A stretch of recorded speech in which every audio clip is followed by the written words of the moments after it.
Imagine changing the world, but dying alone.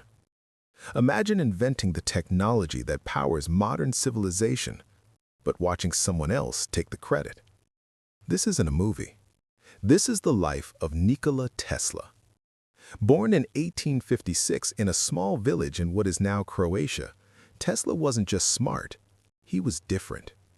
As a child, he could visualize entire machines in his mind, not sketches, not rough ideas, perfect machines, spinning, working, flawless. He once said he didn't need blueprints.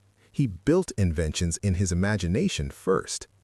He could test them in his head, run them for weeks mentally, and fix their flaws before building them in real life. But genius doesn't guarantee success. In 1884, Tesla arrived in America. He had 4 cents in his pocket and a letter of recommendation to one of the most powerful inventors in the world, Thomas Edison. At first, Edison hired him. Tesla worked day and night improving Edison's machines. Edison allegedly promised him $50,000 if he succeeded. Tesla did it. He fixed the problem. When he asked for the money, Edison laughed. He reportedly said, "Tesla, you don't understand our American humor. No payment, no reward, just betrayal." Most people would quit. Tesla didn't. Instead, he declared war, not with weapons, but with ideas. This became known as the War of Currents. On one side, Edison's direct current, DC. On the other, Tesla's alternating current, AC. Edison tried to destroy Tesla's reputation. He publicly electrocuted animals to make AC look dangerous. He used fear as a weapon. But Tesla had truth on his side.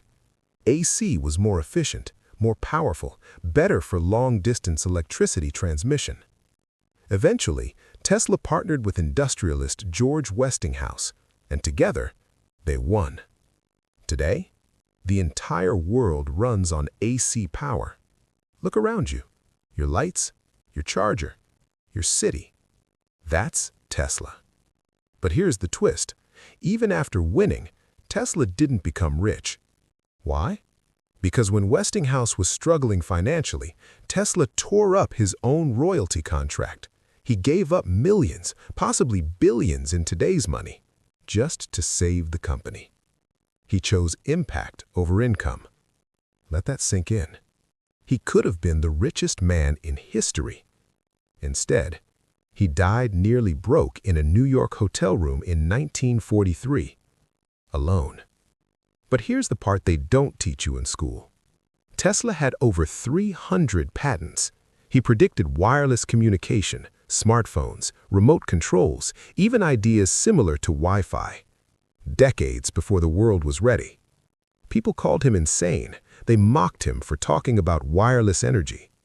But vision always looks crazy before it becomes reality.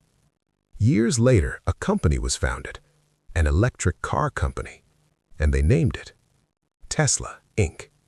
Why? Because the world finally understood who the real genius was. Here's the lesson. You can be ahead of your time and still be doubted. You can be brilliant and still be broke. You can change the world and still feel alone. But none of that means you stop. Tesla once said, "The present is theirs. The future for which I really worked is mine." That's powerful. He wasn't working for applause. He was working for legacy. And maybe that's the difference. Most people work for attention. A few work for impact.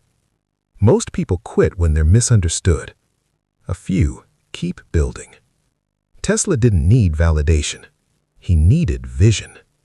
So the next time someone calls your dream unrealistic, remember this man. The man who imagined a wireless world when the world barely understood electricity. The man who lost money, but won history. The man who died alone, but powers your life every single day. You don't need everyone to believe in you. You just need to believe long enough for the world to catch up. Because sometimes, you're not behind. You're just early.